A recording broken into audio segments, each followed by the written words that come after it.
नमस्ते दोस्तों and welcome back to my channel. तो क्या आपको पता है कि भारत के इतिहास में एक ऐसा राजवंश भी था जिसने अरब इन्वेडर्स को इतनी बुरी शिकस्त दी थी। आज हम एक ऐसे शानदार और महान राजवंश के बारे में बात करने जा रहे हैं जिन्होंने भारत के इतिहास में एक इम्पॉर्टेंट रोल प्ले किया। ये कहानी है गुर्जर प्रतिहार वंश, एक ऐसा राजवंश जो अपने शौर्य, साम्राज्य विस्तार और दुश्मनों को रोकने के लिए फेमस था। तो चलिए आज हम इस राजवंश की कहानी को समय की धारा में पीछे चलते हुए समझते हैं। गुर्जर प्रतिहार वंश की शुरुआत 6th सेंचुरी के आसपास राजस्थान और गुजरात के इलाकों में हुई थी। ऐसा माना जाता है कि इस राजवंश के लोग गुर्जर लोगों के प्रमुख थे और उनसे संबंधित प्रतिहार शब्द का अर्थ है गेट कीपर। ये राजवंश राष्ट्रकूट और पाल के साथ एक ट्रिपाटाइट स्ट्रगल में शामिल था जो भारत के उत्तर और मध्य क्षेत्रों पर अपना प्रभुत्व स्थापित करने के लिए था। अब बात करते हैं गुर्जर प्रतिहार वंश के पहले महान राजा नागभट्ट प्रथम की। 730 सीई के आसपास नागभट्ट प्रथम ने प्रतिहार राजवंश की नींव रखी। उन्होंने अपने शौर्य और युद्ध नीति से अरब इन्वेडर्स को रोका जो सिंध के रास्ते भारत में प्रवेश करना चाहते थे। ये एक अहम जीत थी जिसने उन्हें राजस्थान और मध्य भारत में एक मजबूत स्थिति प्रदान की। आप सोच रहे होंगे कि ये अरब आक्रमण का क्या सीन था, तो चलिए थोड़ा डिटेल में जाते हैं। तो बात कुछ ऐसी है, जब उमय्यद्स धर्म प्रचार के लिए लगभग पूरी दुनिया पर कब्जा कर चुके थे, तो उन्होंने सोचा क्यों ना भारत पर भी अपना कन्वर्जन का मिशन स्टार्ट करें और उन्होंने भारत पर अटैक कर दिया। उन्होंने सिंध के राजा को हरा भी दिया, पर सिंध के इस पार थे गुर्जर प्रतिहार, जिनसे जब वो अरब्स भिड़े तो उन्हें मुंह की खानी पड़ी। जब वो अपनी बेटी को ढूंढने लगी तो उसे कहीं भी अपनी बच्ची नहीं मिली।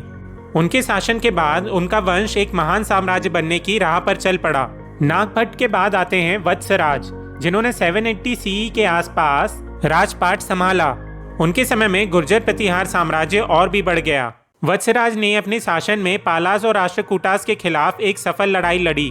ये एक ट्रिपाटाइट स्ट्रगल था जिसमें भारत के उत्तर और मध्य क्षेत्रों पर प्रभुत्व के लिए ये तीन महान राजवंश आपस में लड़ रहे थे। इस युद्ध ने भारत के इतिहास में बहुत बड़ा प्रभाव डाला। अब आप सोच रहे होंगे ये ट्रिपाटाइट स्ट्रगल क्यों इतना इम्पोर्टेंट था, तो मैं आपको बता दूं, ये एक रेस थी जो सिद्ध करती कि कौन भारत के उत्तर क्षेत्रों का असली प्रभारी होगा। अब बात आती है गुर्जर प्रतिहार वंश के सबसे प्रमुख राजा की, मिहिर भोज, जिन्होंने 836 सीई से 885 सीई तक राज किया। भोज प्रथम के शासन को गुर्जर प्रतिहार साम्राज्य का स्वर्ण युग माना जाता है। उन्होंने अपने साम्राज्य को दक्षिण तक फैला दिया।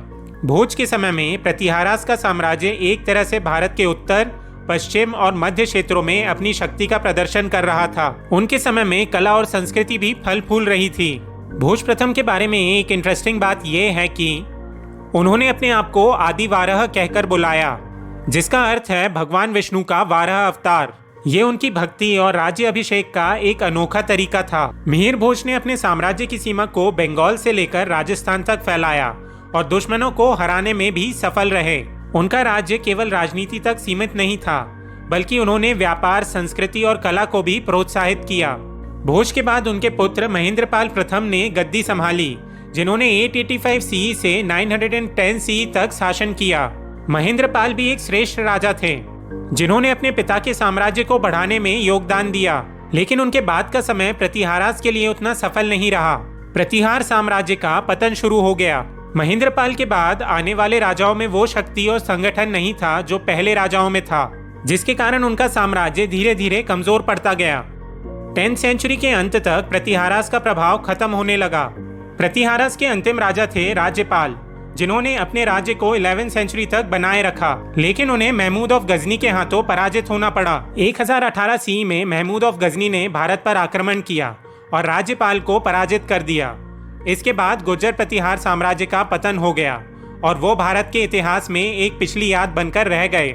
आज भी गुर्जर प्रतिहार वंश की याद उनकी शौर्य गाथाओं के कारण अमर है। उन्होंने अपने समय में भारत को आक्रमणों से बचाया, संस्कृति को संरक्षित किया और एक ऐसा साम्राज्य बनाया जो कई सालों तक चल सका। इतिहास में गुर्जर प्रतिहार वंश का एक महत्वपूर्ण स्थल है। तो दोस्तों, ये थी कहानी गुर्जर प्रतिहार साम्राज्य की। आपको ये वीडियो कैसा लगा? अपने विचार कमेंट सेक्शन में जरूर बताएं और अगर आपको ऐसी और ऐतिहासिक कहानियां पसंद है तो चैनल को सब्सक्राइब करना ना भूलें। धन्यवाद, फिर मिलते हैं।